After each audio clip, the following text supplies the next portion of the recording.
Tips with Tony. Tips with Tony. All about nutrition from your favorite dietitian.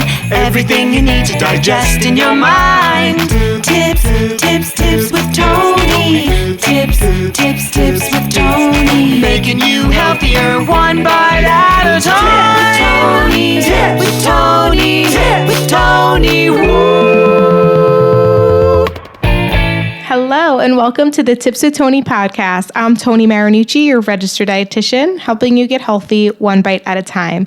This next clip is part 2 to a big part of a big webinar that I hosted last week. So last week, if you didn't know already, I hosted a binge-free holiday webinar, basically teaching you how to navigate the holidays without binge eating.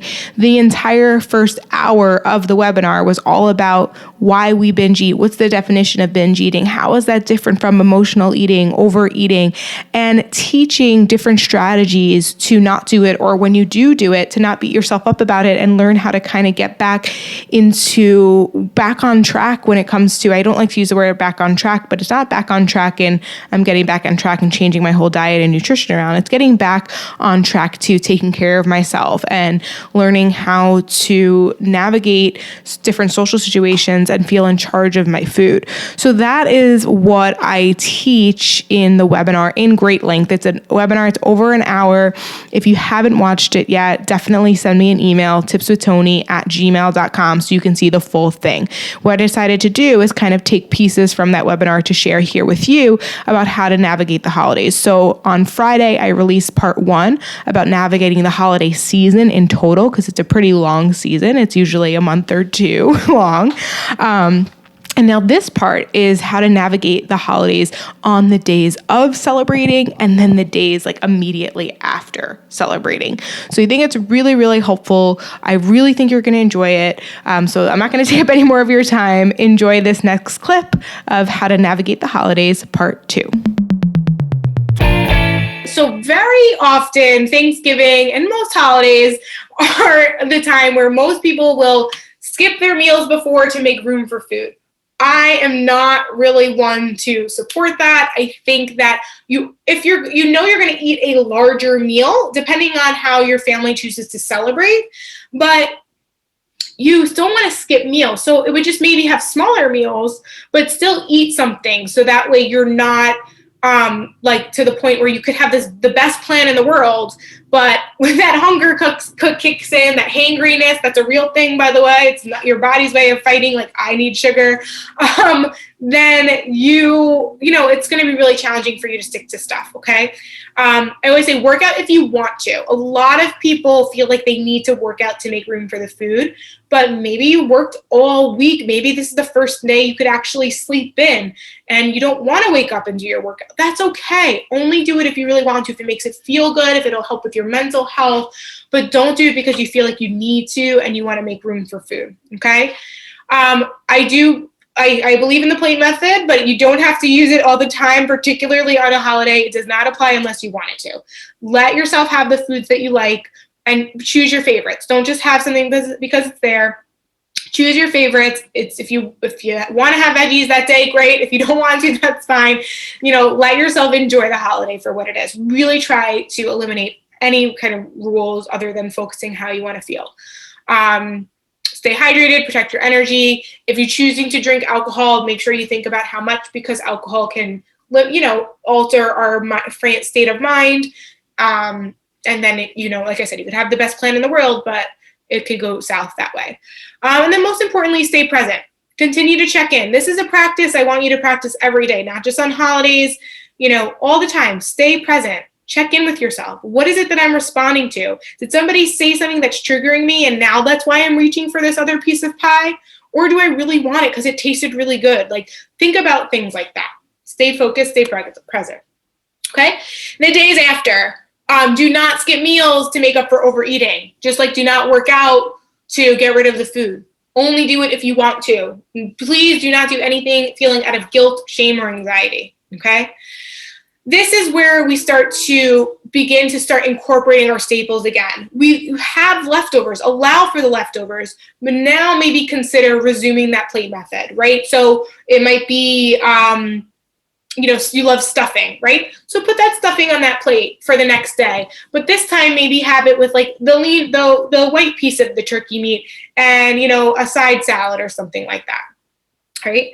And then choose your favorite treat. So, for example, if there's leftover pie or I don't know what other traditions you guys have. For my family, it's lots of pie, lots of fruit. Obviously, I'm not too worried about the fruit, but lots of pie. And so it would be, pick pick the one pie that you like, rather than maybe you personally you like pecan pie and you like pumpkin. So on Thanksgiving, you let yourself have 2 slices, right? But maybe the next day, really think about, pick the one that you really remember. Reflect back on Thanksgiving and think, you know what?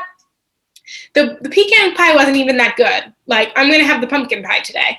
And let yourself have it, but just try to choose one. Because if now every single day is a day where we allow for a little bit more, a little bit extra, if the goal is weight management, that's obviously not going to be helpful for you. If the goal is just, being in touch and managing, your cravings, there may be a little bit more wiggle room. But like I said, I've been doing this for a really long time. And when we go a little bit past more than indulgence, it just doesn't usually feel good. It will affect other areas like our mood and our energy. Okay. Once again, check in and look for the small wins. Compare if you're beating yourself up because maybe it didn't go as you had planned or intended. Look for the ways that it did. Okay. That's the only way you're going to be successful. We have to really just you want to take the parts that didn't work out that you wanted. You want to take those as feedback, but you don't want to stay, focused on those things. We want to look at the things that worked well and capitalize off that and use that to gain momentum. All right, so wrapping it up, binge eating and emotional eating is completely normal. Please, please do not focus on perfection. Focus on progress. Always have some sort of a game plan when thinking about your day-to-day, your week-to-week, your month-to-month, your holidays. And be committed to the plan of wanting to feel confident in your body. Be committed to the plan of wanting to heal your relationship with food. Be committed to the plan of setting boundaries to support your mental health. Be committed to that plan, but be flexible in the approach. So if you say that you want to be more physically active, that doesn't necessarily mean that you have to follow a rigid exercise plan. That could just mean that every day you're going to intentionally move your body for 20 minutes, right? You could decide that you're going to implement things like having vegetables every day, but that sometimes if vegetables are not available to you, that you can substitute it with a fruit, or you could don't worry about it. Just you make sure that the next day you make sure that you have veggies on your grocery list. Don't feel that it has to be perfect, okay? Practice balance in all areas of your life. And then the most important thing I want you to really, really consider and think about is to get professional help if you need it. And that's in your mental health, your physical health. So if you are struggling with any of those things that I was just talking about, particularly binge eating disorder or the underlying conditions behind it, I strongly recommend working with a mental health professional. You can call your insurance. You can do an app like BetterHelp. You can go on. I found my therapist by going on, Psychology Today, I think, and she was listed there in my area. So there's many ways to find a therapist. If you feel like you need one, I highly recommend it. Other things you can do is personal trainers for if you're struggling with staying motivated with your physical fitness. They're providing a lot of accountability. And then if you want to work on your nutrition and you want to work on healing your relationship with food, then I highly recommend working with a registered dietitian like myself.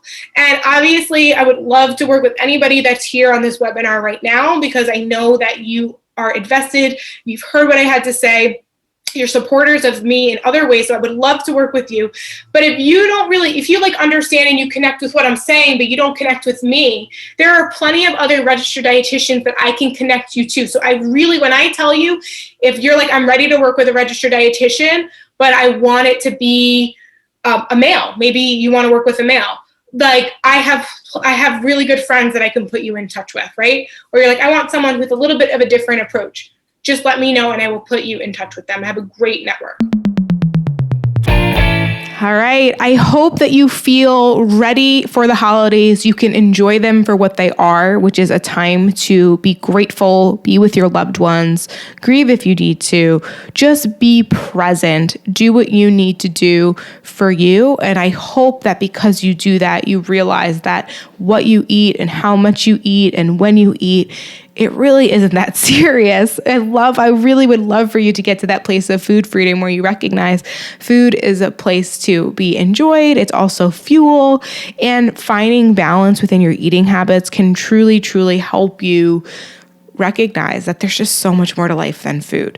And so if you're feeling kind of struggling, like food is always on your mind, and this holiday season's really, really hard for you, I'm here to remind you that you don't need to do it alone. You can do it with a support system. I have my free Healthy Living support group on Facebook.